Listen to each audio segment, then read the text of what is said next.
BNP July August বিপ্লবকে বিপ্লব বলে স্বীকারই করতে চায় না, নিজেদেরকে বিপ্লবী দল বলতে চায় না।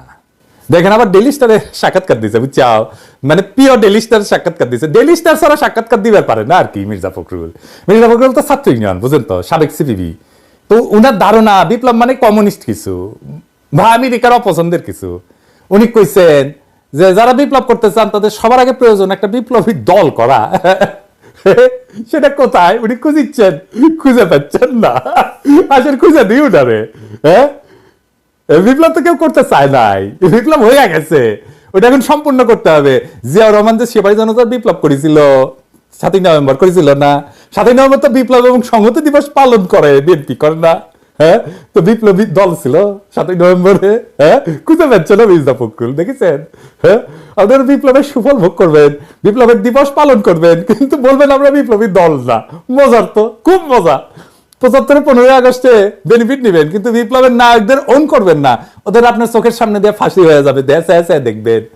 আহারে, আবার আপনারাই কইবেন ইকবাল করিম ভুইয়ারে গালমন্দ করবেন। কেন কেন করবেন? কেন 2014 সালে সে কু করলো না? কেন না আপনাদের ক্ষমতা বসে দিবে, আপনাদের জন্য আরবি জিন্দগিতে কু করবে না, করবে না। কারণ তারা জানে আপনারা ওনাদের বাঁচাইবেন না, বাঁচান নাই। আপনারা 15ই আগস্টের বিপ্লবের নায়কদেরকে বাঁচান নাই, এইটার জন্য আপনাদের ক্ষমা নাই। যাই হোক, আমার ক্ষুদ্র ভ্রাতাদের জন্য বলি, বিপ্লব আসলে কারে কয়, বিপ্লব কি দেখে আমরা চিনব? বিপ্লব শুধু রাজনীতিতে হয় না, এটা সংস্কৃতিতে হয়, অর্থনীতিতে হয়, এমনকি প্রযুক্তিতে হয়। শিল্প বিপ্লব যেমন, তো রাজনৈতিক বিপ্লব না। যেমন ধরেন সবুজ বিপ্লব, এটা তো রাজনৈতিক বিপ্লব না, এটা সমাজ, সংস্কৃতি, অর্থনীতি, রাজনীতি বা প্রযুক্তিগত ক্ষেত্রে মৌলিক এবং গভীর পরিবর্তন, যা সাধারণত খুব অল্প সময়ের মধ্যে ঘটে এবং পুরনো ব্যবস্থার বদলে নতুন একটা ব্যবস্থার সৃষ্টি করে, সেটাই বিপ্লব। শিল্প বিপ্লব বিপ্লব একটা। যদি আজকে আমাদের আলোচনা রাজনৈতিক বিপ্লব নিয়ে, বিপ্লবের বৈশিষ্ট্যগুলো কি আর কি কি দেখে চিনবো যে এটা বিপ্লব? মোট 7টা বৈশিষ্ট্য থাকে মোটা দাগে বিপ্লবের। খেয়াল করলে দেখবেন 6টা ইতিমধ্যে অর্জিত হয়েছে মাঠে, এবং এটা মাঠে অর্জন করতে হয়। ক্ষমতা দখলের পরে 7 নাম্বার বৈশিষ্ট্যটা পূরণ করতে হয়, তাহলে বিপ্লব সমাপ্ত হয়, পূর্ণতা পায়। 1 নাম্বার কি? এটা একটা ফান্ডামেন্টাল চেঞ্জ হইতে হবে, মৌলিক পরিবর্তন, খুবই মৌলিক পরিবর্তন। বিপ্লব এমন একটা পরিবর্তন ঘটাবে যা কোনো ব্যবস্থার মূল কাঠামো বা ভিত্তিকে সম্পূর্ণভাবে বদলায় দেয়। পরিবর্তন সব সমাজেই ঘটে, কিন্তু সেটা ধীর এবং ধাপে ধাপে হয়। কিন্তু বিপ্লব হয় অকস্মাৎ আর দ্রুত, যেমন ফরাসি বিপ্লব রাজতন্ত্রকে সরায় গণতন্ত্র প্রতিষ্ঠা করছিল। 2 নাম্বার বৈশিষ্ট্য, এটা দ্রুত গতি, র্যাপিড প্রোগ্রেশন। বিপ্লব সাধারণত দ্রুততার সাথে ঘটে, ধীরে ধীরে পরিবর্তন সেতে তীব্র এবং তাৎক্ষণিক প্রভাব ফেলে। দেখছেন না আমাদের জুলাই আগস্ট বিপ্লব কিরকম দ্রুত হয়েছে? আমাদের প্রত্যাশার চাইতেও দ্রুত। আমরা বুঝতেই পারি নাই এত তাড়াতাড়ি হাসিনা পলায় যাবে। 3 নাম্বার, এটা গণসম্পৃক্ত হয়, এটা প্রচুর পরিমাণে জনগণ এটাতে পার্টিসিপেট করে। বেশিরভাগ ক্ষেত্রে বিপ্লবের সাথে বৃহৎ জনগোষ্ঠীর অংশগ্রহণ থাকে, যারা পুরনো ব্যবস্থার বিরুদ্ধে অসন্তোষ প্রকাশ করে এবং নতুন পরিবর্তন আনতে চায়। আমাদের জুলাই আগস্ট বিপ্লবে হয়েছে প্রচুর পরিমাণে, প্রায় সবাই মাঠে নামছে, প্রায় সবাই। 4 নাম্বার, তীব্র দ্বন্দ্ব এবং সংঘাত এবং রক্তপাত। পুরনো শক্তির সাথে, পুরনো ব্যবস্থার সাথে নতুন শক্তির সংঘাত হয়, সংঘর্ষ হয়, রক্তপাত হয়। আমেরিকান বিপ্লব, আমেরিকার স্বাধীনতা যুদ্ধকে বিপ্লব বলা হয়। ব্রিটিশ শাসনের বিরুদ্ধে স্বাধীনতার জন্য লড়াই হয়েছিল।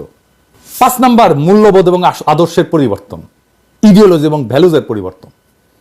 বিপ্লবের মাধ্যমে সমাজের নতুন আদর্শ এবং মানসিকতার উদ্ভব ঘটে। পুরনো মূল্যবোধকে অস্বীকার করে আজকে ছাত্ররা মুজিববাদকে প্রত্যাখ্যান করতেছে, এটাই বিপ্লব, বিপ্লবের একটা বৈশিষ্ট্য। এমনকি শিল্প বিপ্লব কৃষিভিত্তিক সমাজকে বদলায় দেয়, নগরায়ন করে। টেকনোলজিক্যাল রেভলিউশনকে মানুষের জীবনের মূল কেন্দ্রে নিয়ে আসে, টেকনোলজিকে। 6 নাম্বার, এটার বিশাল প্রভাব থাকে। বিপ্লবের প্রভাব এটা নির্দিষ্ট সময়ের মধ্যে না, এটা দীর্ঘমেয়াদী এবং এটা বিশ্বব্যাপী পরিবর্তন আনতে পারে। একটা দেশে বিপ্লব হলে আরেকটা দেশে বিপ্লবকে অনুপ্রাণিত করে, একটা জায়গায় বিপ্লব হলে আরেকটা জায়গায় বিপ্লবকে অনুপ্রাণিত করে। 7 নাম্বার, পুরনো ব্যবস্থাকে ছুঁইড়া ফেলে দেওয়া। বিপ্লবের একটা গুরুত্বপূর্ণ বৈশিষ্ট্য হলো পুরনো সামাজিক, রাজনৈতিক বা অর্থনৈতিক ব্যবস্থার সম্পূর্ণ অবসান এবং নতুন ব্যবস্থা দিয়ে এটা প্রতিস্থাপন। এটা করতে হয় ওই ক্ষমতার দখলের পরে। এটাই বিএনপি করতে দিতে চায় না, সে আগের ব্যবস্থায় বজায় রাখতে চায়। কেন সে করতে দিতে চায় না? বলে এই সরকারের ম্যান্ডেট নাই। ম্যান্ডেট নাই মানে তাহলে এই ক্ষমতা আছে কিভাবে? আওয়ামী লীগ প্রফেসর ইউনূসের সরকারকে অবৈধ বলে, আর বিএনপি বলে ম্যান্ডেট নাই পরিবর্তনের জন্য। বিপ্লবী জনতাই ম্যান্ডেট, তারাই তো প্রফেসর ইউনূসকে ক্ষমতা বসাইছে, তার উপদেষ্টাদের নিয়ে আমাদের আপত্তি আছে, কিন্তু প্রফেসর ইউনূসের ক্ষমতা নিয়ে তো আমাদের আপত্তি নাই। ম্যান্ডেট কি ভোট দেওয়া হয় নাকি শুধু? আর আপনারা বলতেছেন যে বিএনপি তো বিপ্লবী সরকার না, তার মানে আপনি তো ম্যান্ডেট নেবেন না, আর অসমাপ্ত লাস্ট কাজটা তো করবেন না। আসলে কারণ আপনারা তো বিপ্লবী দল না, তাহলে আপনি বিপ্লব সমাপ্ত করবেন না। আপনি ভোট চাইতেছেন ম্যান্ডেট নেওয়ার জন্য না, আপনি ভোট চাইতেছেন বিপ্লবকে যেন সমাপ্ত আমরা করতে না পারি। আপনি তো আসলে প্রতি বিপ্লবী।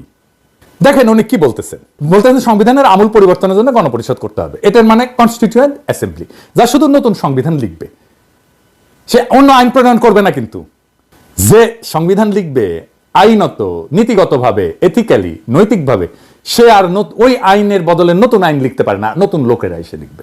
আবার উনি বলতেছেন সংবিধানের আমূল পরিবর্তন বা নতুন সংবিধানের জন্য জনগণের নির্বাচিত সংসদই শ্রেয়, মানে সংসদ নতুন সংবিধান লিখবে। উনি তো আইডিয়াই ঠিক নাই রে ভাই, সংবিধান কেমনে লেখা হবে? মানে একবার বলবেন গণপরিষদ, একবার বলবেন সংসদ লিখবে। কে লিখবে আসলে?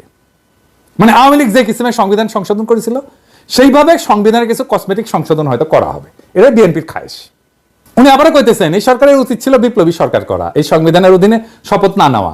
তাইলে আপনারা যখন ড্যাং ড্যাং করতে গেলেন, বাসে চেপে ক্যান্টনমেন্টে গেলেন আর্মি চিফের সাথে ঘুটু করতে, তখন মাথায় ছিল না যে বিপ্লবী সরকার করতে হবে? তখন বলেন নাই কেন? এ দায় কার? আবার উনি বলতেছেন সংবিধান আগেই আওয়ামী লীগ খেয়ে ফেলছে। যেই সংবিধান আওয়ামী লীগ খেয়ে ফেলছে সে সংবিধান তো অকার্যকর। শুধু তাই না, সংবিধান ধ্বংস হয়ে গেছে, এটাও বলছেন উনি। আবার দেখেন উনি বলছেন এই সংবিধান দিয়ে সমস্যার সমাধান হবে না। আবার দেখেন কি বলছেন, সরকার বলছে সংবিধান অনুযায়ী নির্বাচন হবে। কোন সংবিধান? যে সংবিধান তোমার নিজের মতো করে কাটাছেড়া করে তোমাদের মতো করে ছাপিয়ে নিয়েছো, যেখানে জনগণের কোনো অধিকার নাই, সেই সংবিধান? মির্জা ফখরুল বলছে জি ওই সংবিধান রক্ষার জন্য এখন দিয়ে আনা হয়েছে। মির্জা ভাই, হ্যাঁ, কারে কি জিজ্ঞান, কখন কি বলেন খেয়াল থাকে না, তাই না? হ্যাঁ, 2021 সালে বলছেন দেশে কোনো সংবিধান নাই। আপনার কথা, নিজের কথা তো আজীব বাদ। এখন তাহলে সংবিধান পাইলেন কোথায়? হ্যাঁ, তো সংবিধান সংশোধন নিয়ে আপনাদের মাথা খারাপ হয়ে গেছে।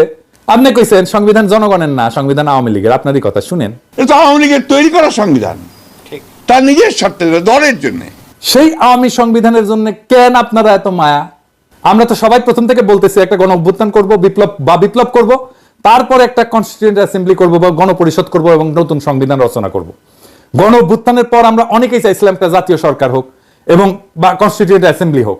নতুন সংবিধান লিখতে পারলে এর মধ্যে আমরা বাংলাদেশকে এক লাফে কয়েক দশক আগায় নিয়ে যেতে পারতাম।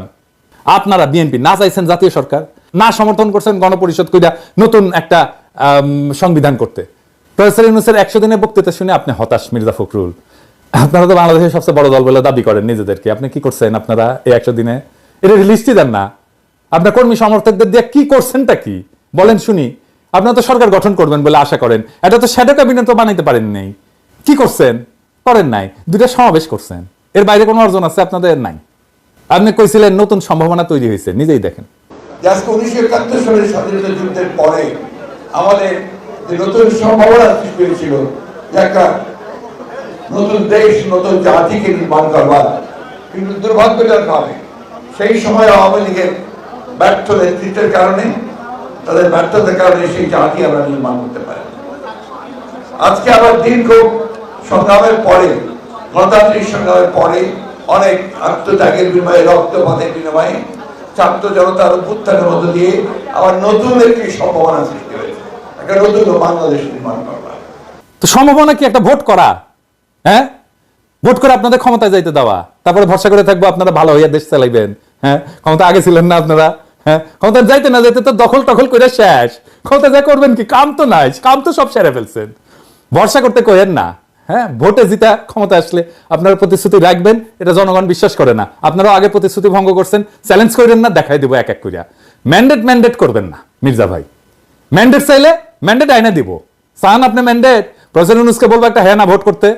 এই জুলাই আগস্ট বিপ্লবে জনতার বিকল্প রাজনৈতিক শক্তি কলে দাঁড়াইছে, তার উপেক্ষা কইরেন না মির্জা ভাই। তাদেরকে এলাই ভাবেন আমাদের সাথে কথা বলতে হবে, একা একা কিছু কইরেন না। যা কয়ে আসবেন যে আওয়ামী লীগকে নির্বাচনে দিতে হবে, জিনা ওই ম্যান্ডেট আপনার নাই। আমরাও জনগণের কণ্ঠস্বর, আমরাও দাবি জানাইতে পারি, আমরাও জনতাকে মোবিলাইজ করতে পারি। আজকের দিনে রাজনৈতিক শক্তি হয়ে উঠতে দল লাগে না মির্জা ভাই, কমিটি লাগে না, কর্মী লাগে না। সরকারকে কইছেন আওয়ামী লীগকে নির্বাচনে আনার জন্য, প্রফেসর ইউনূস কয়ে দিচ্ছে কলে। এটা আমরা কোনোভাবে হইতে দেব না। আমরা সর্বশক্তি দিয়ে এটা প্রতিরোধ করব। বাংলাদেশের মানুষের আকাঙ্ক্ষা আওয়ামী লীগকে পূর্ণাঙ্গভাবে নিষিদ্ধ করা। আমি এটা ভোট করেছিলাম, এই যে দেখেন কত লোক ভোট দিছে, দেখেছেন এডিটর সাহেব? দেখে দেন না কত লোক ভোট দিছে, পাশে লিখে দেন কত লোক ভোট দিছে। প্রায় 80% লোক আওয়ামী লীগের নিষিদ্ধ চায়। আপনি গণ ইচ্ছার বিরুদ্ধে দাঁড়াইবেন, এত বড় শক্তি হয়েছেন আপনারা? হন নাই, সরি।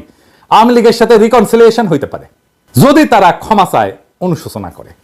এর আগে আওয়ামী লীগকে নির্বাচনে আসতে দেওয়া হবে না। বিএনপি কেন, ডাবল বিএনপি আসলেও আওয়ামী লীগকে নির্বাচনে আসতে দেওয়া হবে না। আপনারা পারবেন না আওয়ামী লীগকে নির্বাচনে নিয়ে আসতে। Case close. ইনকিলাব জিন্দাবাদ।